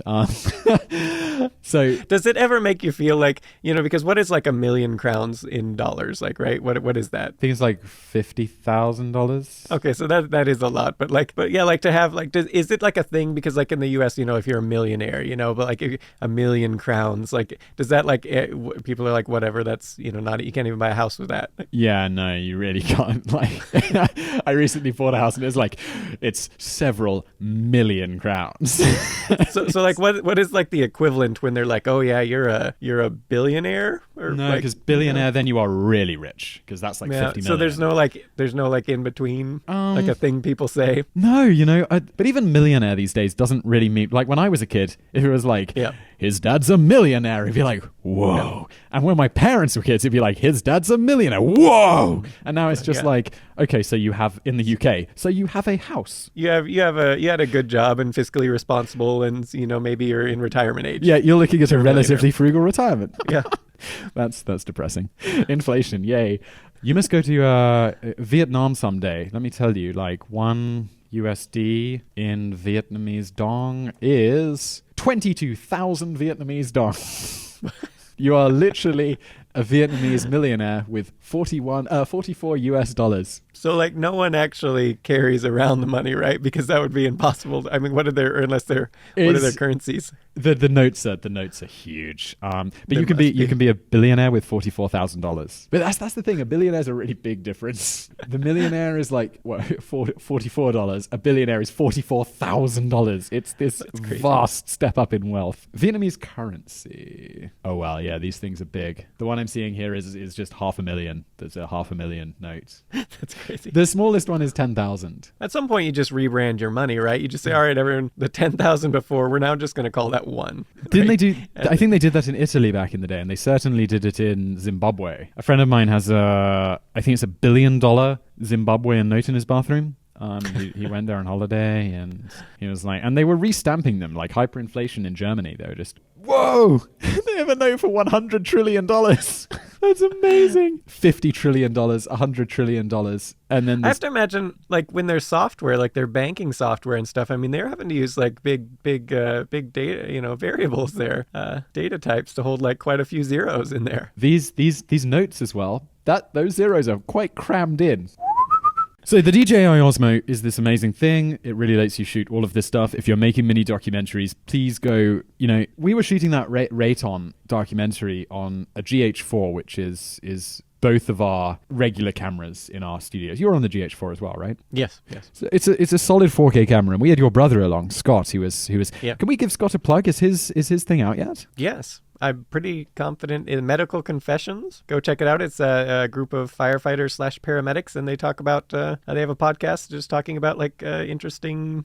Honestly, if you like Today I Found Out and you like medical stuff, you're gonna like their stuff. They just kind of talk about all sorts of different interesting medical facts and things. And we have a collaboration video that I was supposed to have done in late December, and we shot it. We shot it in December, and I was supposed to have it done for their launch, and I've not had a chance to edit it yet, but that is on my list to do soon. Well, don't tell anyone about it because it will reduce your chance of getting it done. No, it's good. It's good. It's on the top 5. I think it's 5 first aid tips that everyone should know according to paramedics, and they're really good, like life-saving tips that like very simple. You don't need any equipment for almost all of them, just one that you do. But yeah, it's. I think it's going to be a really good video. It was fun for me, like when I went to the States and met both you and Scott. How Scott is a firefighter paramedic. I had no idea that was a thing. Like I thought you are a firefighter or a paramedic. It's like a double hero. And that was pretty cool. And mostly what they do is paramedic. Obviously, that's like mostly, all the calls they go on. There's fire is much less, but people get, have medical emergencies all the time. So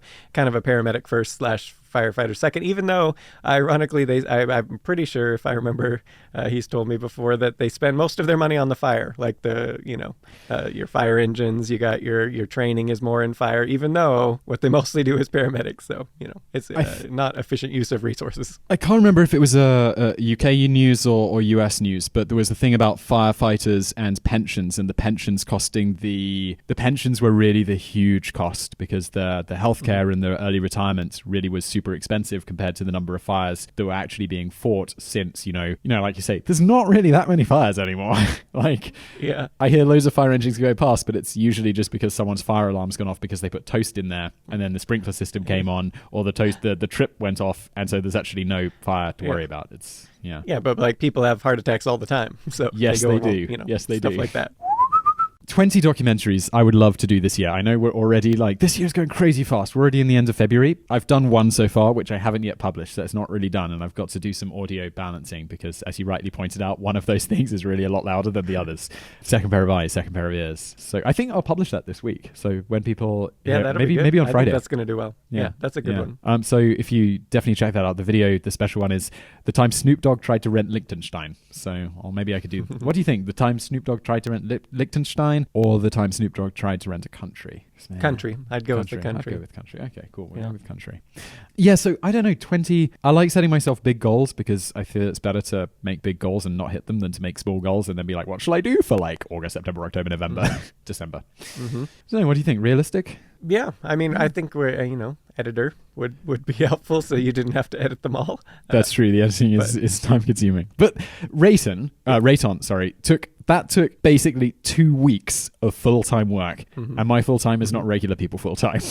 It's not 40 hours a week.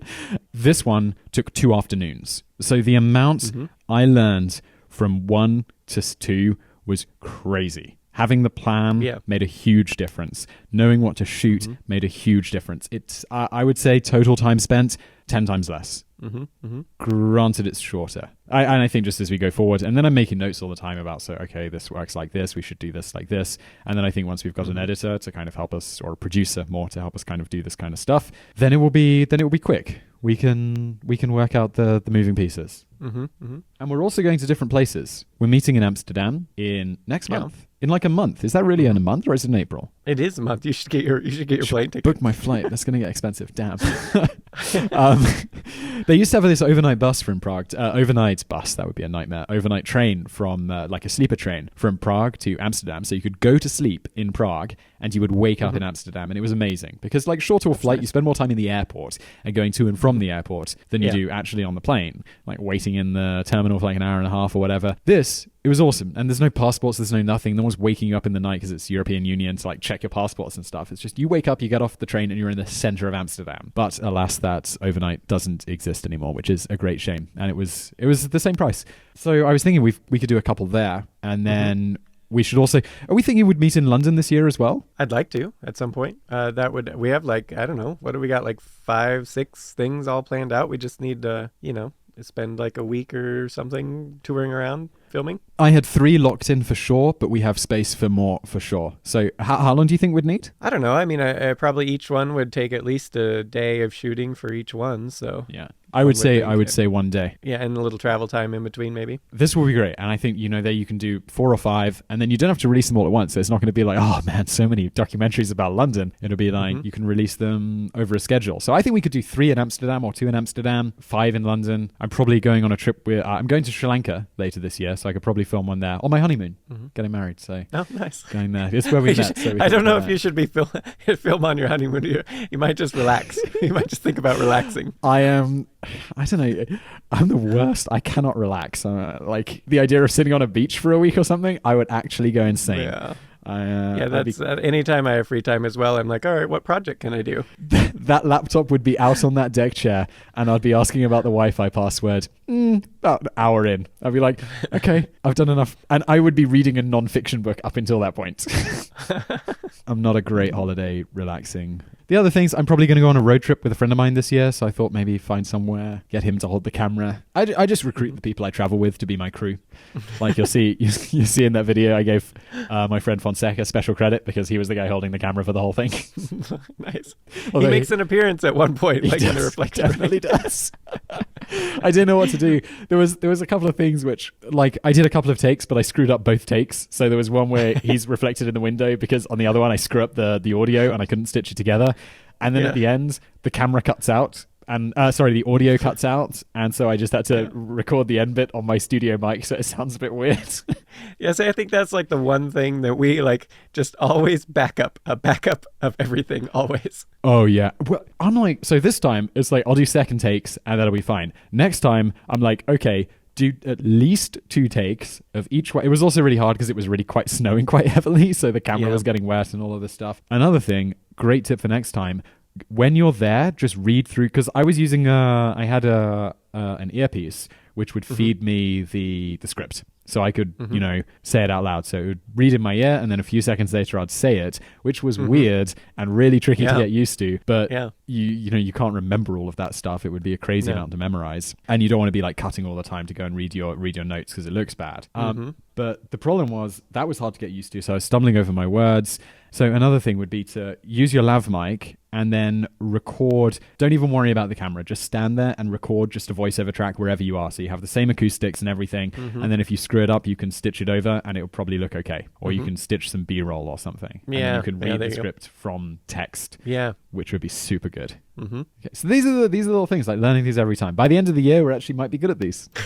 Although check out the links to show one. I'm quite proud of it. That's the thing, is like the first time you do anything, I found it's always awful. No matter how much you prepare, it's just like it's bad. And then then the second time is always so much better. Like it's just like a massive improvement. And then you sort of like this like having over time of like it gets a little bit better and a little bit better, and then at a certain point, then you actually have to try. Like really try to get better to actually improve. I think you can. There's always talks about that 80-20 rule. Are you familiar with this, where it's like you get and you can get to 80% quite easily, and then it's like just making things really good requires a lot more effort, like books and school and guides and more help, that sort of thing. So yeah, really feedback. Yeah. Oh, speaking of feedback, we have a forum. I don't know if you've heard of it. You can find it at forums.todayIfoundout.com. Let us know what you think of this episode. I've also got a book recommendation related to this, which we were kind of thinking about talking about books in this thing, but I didn't really want to talk about this one because it's a really practical book. And I want to go rather than like read it all in one chunk, I wanted to use it and learn from it and apply those things. It's called How to Shoot Video That Doesn't Suck. I know you've also got a copy of this, right? Yes, and I'm not quite done with it yet, but yes, it's good so far. I've learned a lot. It's sort of that a lot of the basic stuff you might not think about, but it's like so simple that like you're like, oh yeah, that, and it just like markedly improves what you're doing, even though it's just like a simple little trick. It's a good book. Yeah, I'm so keen to start applying everything I'm learning and just building this skill and getting better at this. And I like building skills. I like getting better at things. Like I always share for our good friends, like I always say in the episodes, for our good friends at Skillshare, who are not sponsoring this episode, but they sponsor a lot, so they should. They should sponsor us more. Someone should sponsor us because it's really expensive to host this. I'm very interested to see what people think. I think the Liechtenstein one turned out really well, and people like the Rayton one, and that wasn't nearly as good as this one. Yeah. I mean, like, I felt like it was interesting to go see like the particle accelerator and what they were doing, but It was the actual, such a different idea. yeah, the production of it wasn't. We did not do nearly as good as you've done here on the Liechtenstein. Well, let's see what people think. Yeah, if you see that video, you could also give us feedback on that video. I don't know if you heard, we have a forum which you can find at forums.todayfoundout.com. We're really pushing this forum and not this newsletter. If you happen to be a mini documentary maker or have experience and want to give us tips on the forum, yeah, you should definitely do that. Bit of a shorter Q&A this week. I'm looking at the document now. Last week we had basically a page of questions. This week, and I think we just pulled a few from there. This week we just have a few less. Anything stick out to you? You kind of compiled these. Is the one you'd like to address first? Let's do the first one. Royal Insanity asks, how does an American and a Brit get to making videos on the same channel? Ooh, good question. I think we just did an AMA, didn't we? And I must have answered this question a few times. I wasn't sure what the etiquette or rediquette on that is. Like, if I must have answered the fact that my favorite video was the one about the eggnog riots in West Point, like 6 or 7 times. We can talk about that more in the business section. But yeah, lots of repetition. But a fortuitous email was always my short answer to that question, right? Yeah, you emailed me and you said, "Hey, I'm gonna do all this work for you for free, and then we'll both make money." Yeah, basically. That did not work out for a long time. Yeah, no, it didn't. You did a lot of work for free for a long time. I think we discussed this maybe even last episode. I think we both read a lot of biographies or autobiographies. One thing that I have always noticed is that people who are really successful, everyone who's successful does stuff for free. And so this was kind of my thing. It's like, get on the radar. If you want to do something bigger, you can't just go and expect to get paid per hour, because then you'll always be getting paid per hour, and then you never really build anything. Oh, we should probably say what you did for free was at first the audiobook. Yeah, the audiobook. Wise Book of Wise, which actually you can buy the Wise Book of Wise if you go to Amazon. Ooh, there you go. Or Audible. Or you can get the audiobook version too. Yeah. There you go. If you'd like Simon to get paid as well, you should buy the Audible version. And I think then we transitioned to a podcast, which did quite well, but it did very well. Yeah, what 6 million views or something? Yeah, which isn't giant when you look at YouTube views and stuff like that. But for a podcast, that is assuredly large. Right? Yeah, and we were pulling it was almost 500,000 downloads a month or so. Yeah, I feel like for a stretch there. Which is large, which is significant. The problem is like why we shut that down. YouTube pays for all your hosting, and when you're feeding videos, if you were feeding those videos to people yourself, that would be really expensive. As we found out with hosting a podcast, the hosting fees were, I don't know if it never really kind of got into the thousands, but it was hundreds of dollars a month, and we weren't really making any money. No. Well, because we had a horrible format for running ads. Like, it was like these 5-minute episodes and they want like a 2-minute ad. It's like, that's not going to work. Yeah, it was unfortunate. And because I thought the show, it was like a really nice idea. Still really popular today, and it's not been updated in ever. How long has it been? Do you say a year? 2 years, I think. Maybe even 3. Wow. I'm not sure, but it still gets, I want to say, what is it, like 40 or 50,000 downloads or 30? I can't remember now. Wow, that's crazy. Can't believe we've been working together so long. So you can't really do adverts on a show that is 5 minutes long, because advertisers want 5-minute long adverts, and then no one likes that. They were not open to our 20-second suggestions. I think we decided, I think at this point, I had been having quite a bit of luck on the Top 10s channel on YouTube, and I was like, do you want to try putting this on YouTube, because then we don't have to pay for any bandwidth? Is that how that began? I always lose track of this. Yeah. Well, I'd wanted to start, like, obviously we had those couple videos a couple years before that did really well, like the why do superheroes wear their underwear on the outside, which got like, I don't know, 600,000 views or something. It was like one of the first videos. And then I had that pirate phrase one that I literally recorded with a sock over my phone, my little old Motorola Atrix, as like a little pop filter. And that's the first video. If you scroll way back, the audio is just really awful on that one. I haven't looked at that in years. Scroll back all the way to, how many videos do we have now? 900 and something? Yeah, something. Yeah, scroll right back to the beginning and see what's up with that if you want to. Can also see, like, we've been recently talking a lot about, what I was calling TIFO videos 3.0, where our first videos were, I wasn't on the screen, it was just me doing a fairly, hello, welcome to Today I Found Out. This is a video. We're going to be talking about, is inhaling alcohol bad for you? And it would be kind of boring. It'd be a quite lame slideshow. Now I look back on it and I was like, oh, this wasn't great. And then we kind of got on the screen and upped our visual quality quite a bit. And I think now we're just talking about what's the next step for that one. Yeah, what about Ahmed's question? How are you guys able to put out 7? Oh, we were just talking about this before we hit record. 7 videos a week, ensuring full accuracy. How much time does it take to research all of this stuff? How do you come up with the topics in your videos? How large is your team? Well, we talked a bit about the team in episode 1, I guess. So people could go back and listen to that. This is really your realm, dude. Yeah, well, for the script side, it's so we have a large team basically. I don't know, the exact team size varies over time, but I mean, there's been a couple dozen people who have worked for writing, researching, and that takes, I don't know, like I would say probably, what do you say, for the full production, about 24 hours or so, give or take. There's obviously depending on the length of the video, combining everyone's hours together. I think we made a really good video. Here I am plugging my own videos again. We made a video about our production process, the whole thing for when we got 1 million subscribers. So we can put that in the show notes. Yeah. And that really went through the whole process. And I think we ended up thinking it was about a day's worth of work once everyone's hours were considered. Yeah, they had to, I mean, there's exceptions. Like there's this one time I was researching Nellie Bly. Have we actually posted a video on Nellie Bly yet? I don't know. Nellie Bly came up really recently. She's great, and I got the rabbit hole. I went like a week straight where I had nothing but researching Nellie Bly to the point where my notes were so long I could have written a book, and so I ended up having to just walk away from it, and I passed it off to one of the authors, and I was like, here, you do this, and I'll just not, because I can't. This will take way too long, and it'll be like 20,000 words when I'm done with it. I thought you were going to say that. So I went away and wrote a book about Nellie Bly.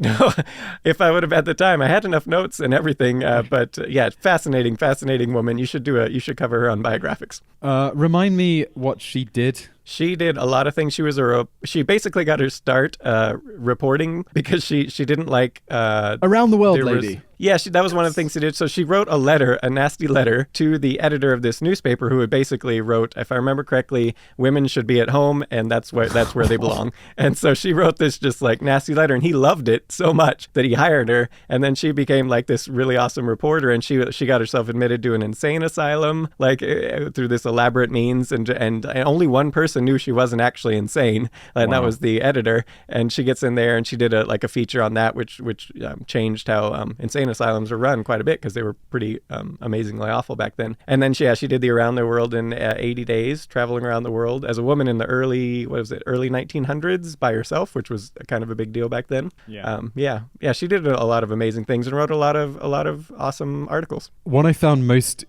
amazing about her admission to the mental hospital was how she was acting crazy before to get in there, but as soon as she was admitted, she was like stone cold sane. Like she dropped the insane act and they would not discharge her. Yeah, exactly. And then they just it was crazy how they would have them sit on these wooden boards all day long, and that's what the patients had to do. And no talking, just sitting there, just sitting. And she was like, if you weren't insane before you came here, you definitely would be made insane very quickly. I found that unbelievable. Oh, and her traveling around the world with her luggage. I remember I can't remember if it was a quote or maybe you'd just written it in there as a bit of research, but how women were expected to travel with basically what seemed like an entourage of luggage, carts worth of things. And she was like, I don't need that. She's a woman before her time. Yeah, she was a pretty awesome woman. And I spent a week just researching, and then I couldn't even write the article because I was just like, no, I can't here. And I think I passed it. I think it was Emily Upton did it. I was like, here, you do this piece. I can't do it. Awesome. To answer Ahmed's question, 24 hours, I guess. Sometimes much longer, sometimes a little shorter. What about the topics? This is one we answered on that. I guess because we did this as we were recording this, we were finishing up the AMA on Reddit yesterday. So a lot of these are in my mind. Doing that, I realized I learned a lot about your process and the things you kind of do, because, the topics question you answered so many times on there because people love to repeat the questions. And I was like, that's interesting stuff, but answer it. How do you? And I also learned, just an aside, Star Trek First Contact. Number 3 for you on favorite movies? Yes? I don't know if I should be criticized or whether you should be having a go at me for this not being number 1. no, that's the one I'm going for, because it's in like my top 5, and I don't know anyone else who has that like that high up. But that movie was amazing. If anyone feels this same way, I could not encourage you more strongly to get over to our forum and please, I need people to discuss the glory of what is Star Trek First Contact. I've seen that movie 30 or 40 times. And I come back to that movie every couple of years. Always. It is... Yeah, it is great. And the soundtrack's good. Like, it's got this great soundtrack. And that, well, I shouldn't spoiler, in the final scene where they're, like, meeting the Vulcans, like, they have that, like, overarching, like, awesome, like, music going on. It's great. I gotta share... Okay, if you share your favorite scene, I'll share mine. I love that Vulcan one as well. Dude. Yeah. Where he's... Picard's talk with Worf on the bridge. This is only for hardcore TNG fans, because it's so insane.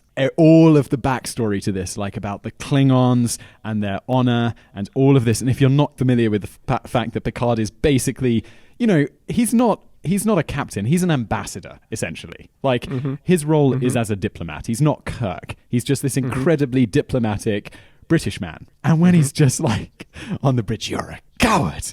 I'm like, this is the best scene in me. I watched that on YouTube with a regular. I was watching it after the AMA. I was like, I'm just gonna go watch that scene because it's just amazing. And then when he smashes the thing with the phaser rifle, woo! Yeah.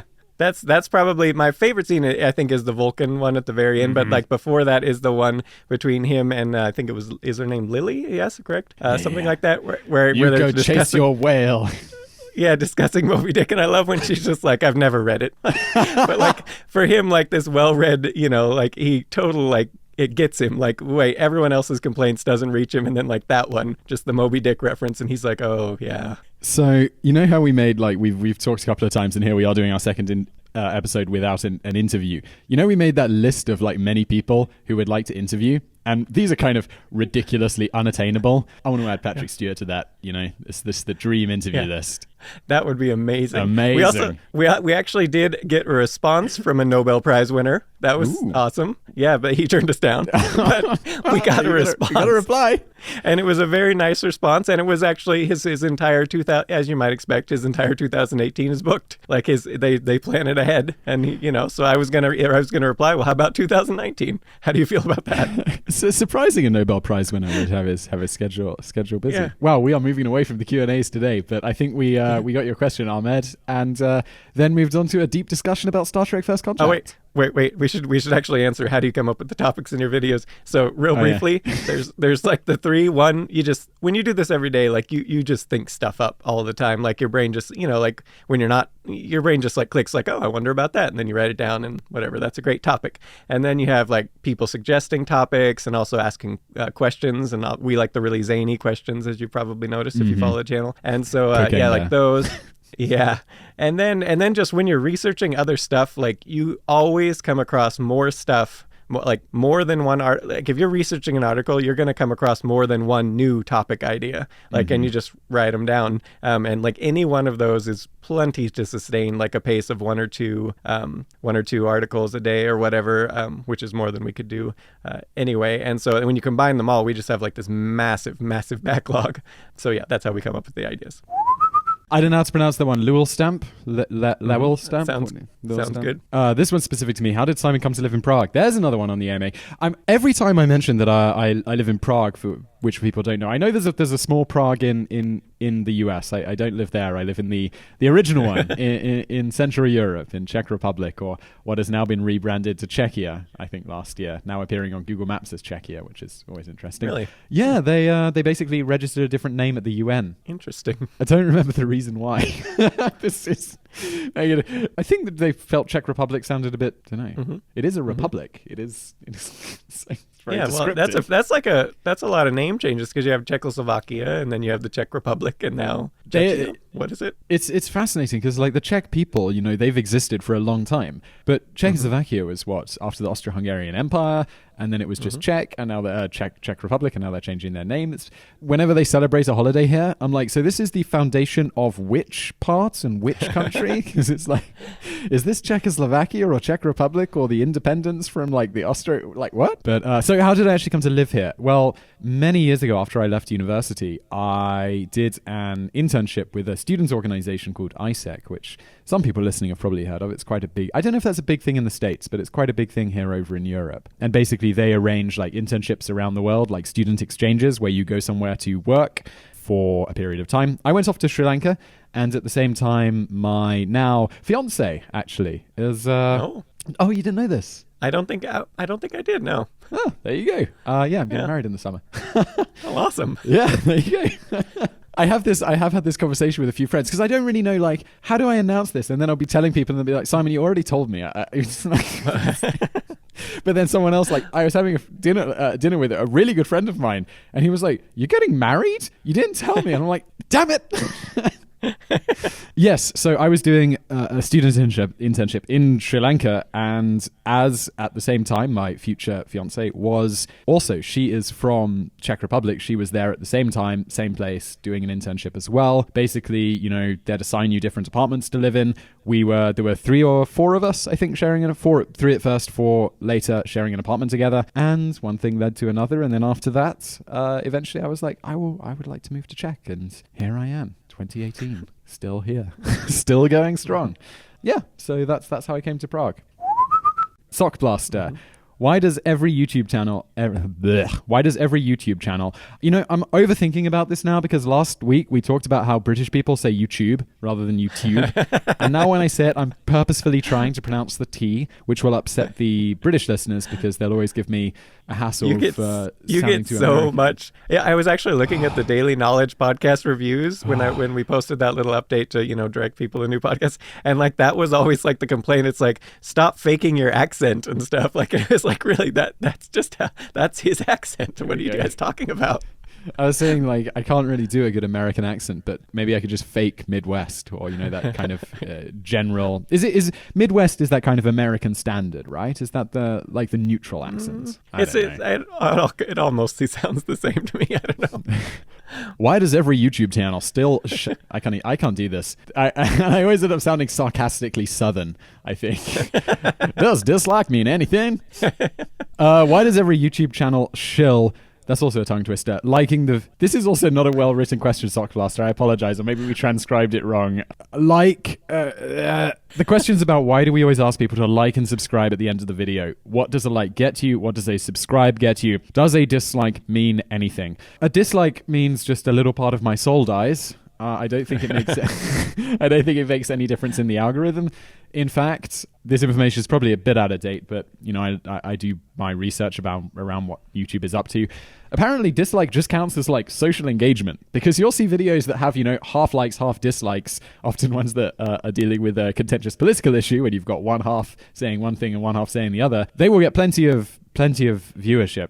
It doesn't seem to hurt them. It just seems to be like a voting thing, and it all seems to count as social engagement, which YouTube likes. So I don't know. Have you heard any difference? No, I mean, it's possible it counts for like a little bit, but like so small that you could never, unless you actually could see the algorithm they use, you would never actually notice, you know, one way or the other. But yeah, like you said, they'd much rather that engagement. And when you do get like half the people on one side arguing one thing and half the other on the other, very polarized, that's a great way to like drive amazing amount of views, which is of course, you know, good for YouTube. Because the guy talking about banning guns or whatever, he's going to get a lot of interest from people who want guns banned and a lot of interest from people who don't want guns banned. Yeah, exactly. One way or the other. What does a subscribe get you? Very simply, it gets you a subscriber. My kind of opinion on subscribers is it's kind of a vanity metric these days, because YouTube's algorithm is much more important about your video's exposure. Like, you can have 1 million subscribers and you can just get no views, or really small numbers, you know, views in the tens of thousands or even thousands on a new video. if YouTube just decides that. Subscribers just seem to be largely a vanity metric these days. I think they were more important in the past because if someone was a subscriber and then, you would make a new video, they'd get a notification on their homepage or on their app on the phone or whatever. But nowadays, that doesn't really happen unless someone hits that bell, and which is why you hear people saying, like, don't forget to subscribe and hit that bell below to get notifications. Yeah, anything to add there? No, you got it. What does a like get you? Well, that brings back a little bit of my soul that was lost when someone disliked. Simple as that. I think very much similar to a dislike, but maybe a little bit of positivity in the algorithm. Who knows? We are just speculating wildly because it is a black box. Game theorists do good videos about this. They really dive into the data. I watched one recently, that one from December, about people complaining about YouTube and discovery and all of this stuff. If you want to learn a lot about YouTube, definitely check out their videos on that stuff. They really get into the data. Last question. You want to take it? Yeah, sure. Jennifer Montgomery, what videos do you have the most fun researching? By the way, Jennifer Montgomery sounds like I read that and I was like, someone's asking us a video about a question about the YouTuber Jennifer Montgomery. It sounds like a great YouTuber name. Like, I don't know why, just like Jennifer Montgomery. It sounds like she'd be doing something on YouTube. I don't know what. Like, it's a good YouTuber name. Yeah. Clothes. Yeah. There's JM for short. All of branding would be JM, and it would be kind of like that Roger Federer where the R and the F are stylized together, because that J and that M could go. So, the J could lead into the first stroke of the M, and she could brand her clothing like this. Jennifer, if you're listening, that does sound like a clothing line. I would definitely go. That's a clothing line right there. You could once you're huge, Jennifer. We're always looking for sponsors on Today I Found Out. So you could come over. I mean, you might have to branch out into men's clothing given our audience, but. So I would say for me, it's the ones that I find the most fun are the ones where the answer isn't definitively known, like anywhere. And so we have to like really dig into the archives of like newspapers from like the 1700s or, like these sorts of things, and really to actually try to come up with the answer. Or like maybe like the can shaking one, which is my favorite one we've done so far, is just like you have to just do the research yourself. Like that's a lot of fun. It's less fun when, somebody already knows the answer and someone's already figured it out. And so then I mean, like we look into all the related stuff and try to make like a really interesting piece that's somewhat unique, but it's not as fun. Anyone stick out particularly for you? I'm always like interested in this stuff. The dolphin one, maybe. Do you remember the Polaris Jack dolphin? I don't know if we've actually done it on YouTube, so you might not have come across it. Wait. Is this the one about the woman and the dolphin and their? No. Okay, we gotta keep this non-explicit. But there's definitely. Did we do this video or did I do this video on top 10? No, that has to be on something else. Okay, top 10 probably. This is the woman and the her. But she was a scientist. She was a legitimate scientist, and this is just coming from Simon's vague memories of things. But there was definitely something about her and a dolphin, and the dolphin's distraction when it was sexually frustrated, and her. Tell me about your dolphin story, David. Much more family friendly. Polaris Jack. Polaris Jack was this dolphin, right? And he was in New Zealand or something like that, I think. So there was this channel, and he was just known, like he would just show up all the time with these ships. And so like the story goes, and literally every modern source we could find says this dolphin would guide the ships through this dangerous part of the strait. And like and I was just like, no, there is no ship captain that's going to trust that the dolphin understands his ship's capability or whatever. Like that is not going to happen. But every source, including like on like they had like a Polaris Jack website, like everywhere, really reputable sources were saying this. I'm like, no.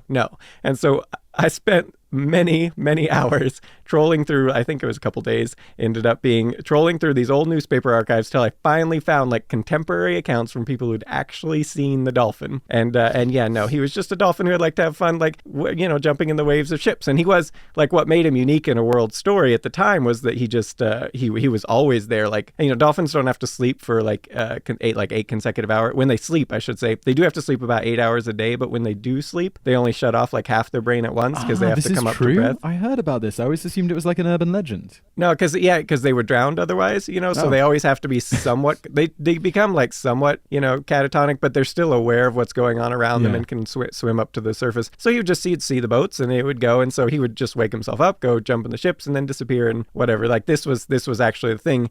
And it was kind of a sad story because the thought was that he was just a dolphin who the rest of his little pod had been killed or died or whatever. And so he was all by himself, and he was probably the only one of his type type. I can't remember the exact type of dolphin he was, but within about 1,000 miles it was estimated. And so he's just, he lived his life there, and it was just what he did for fun was jump in the thing. So we ended up writing.